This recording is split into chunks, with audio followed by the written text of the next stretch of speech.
کابل نه یو سړی تللی هندوستان ته د یو حلوایي دکان ته ورغی د حلوا کړهی ډک پروت نو دې سړي وویل چې دا سړی جوړ روم دی دا دکاندار دومره حلوا پرته ده او دې خوري نه ورته ناست دی نو ده لاس ور وړی دی چې نوړی راغستی په خوله یې منډی چې هندو پې خلاص شوی ده پې راټوپ کړي دي ځکه چې د هندوانو کې دا رواج دی چې د مسلمان لاس به څه شي ته لګېدو ته نه پرېښود دا د هندوانو مزاج و ځکه کرکه به یې مونږ نه کوله اور ارامي غوندې قوم وهلی دی او پولیس ته یې ویلي دي چې د حلوا ټول کړهی پلید کو لاس یې وروړو پولیس نیولی دی او مړه په خر یې سور کړی دی او مخ یې وله تور کړی دی او ماشومان یې ورپسې کړي او ټیم یې ورکړی دی او ټنګېده او دی په خر سور روان کړی څه موده پس چې وطن ته راغی که وطنانو ته تپوس وکړو چې به هندوستان رفته بودی وی چې بلې صاحب او تلی هم وی چې چطور وطن بود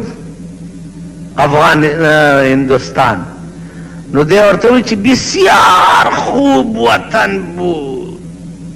بسیار هندوستان ډېر ښه ملک برای چی؟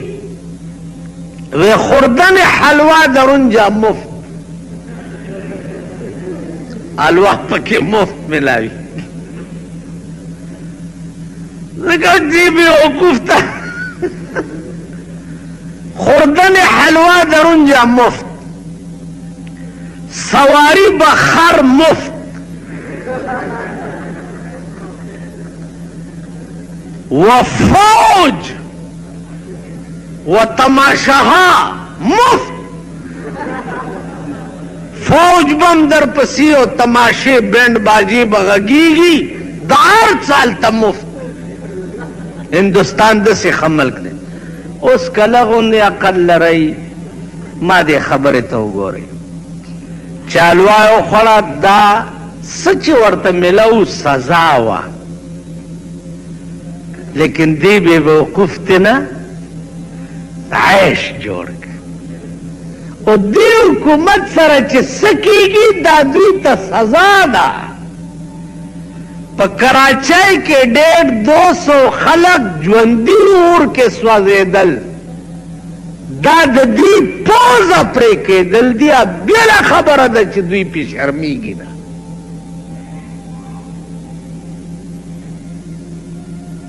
که دوی کې د حضرت عمر ایمان وی او هغه به وي چې د دریای دجله په غاړه یو سپی د تندې مړ شي نو هم به هم الله تپوس زمانه کوي چې ستا په دور حکومت کې یو سپی د تندې ولې مړو مهاجر دلته آباد دي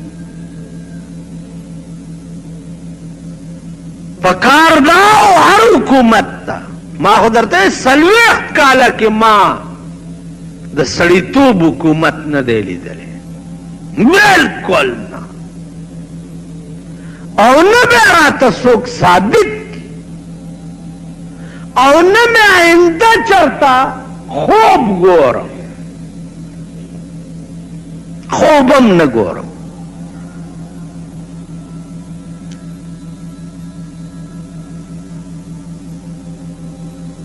په 40 کاله کې چې د دې ملک نظام به ټیک شي مهاجر دي دلته کابلیان دي بہاریان دی ہندوستانیان دی ټول لا الہ الا اللہ محمد رسول الله.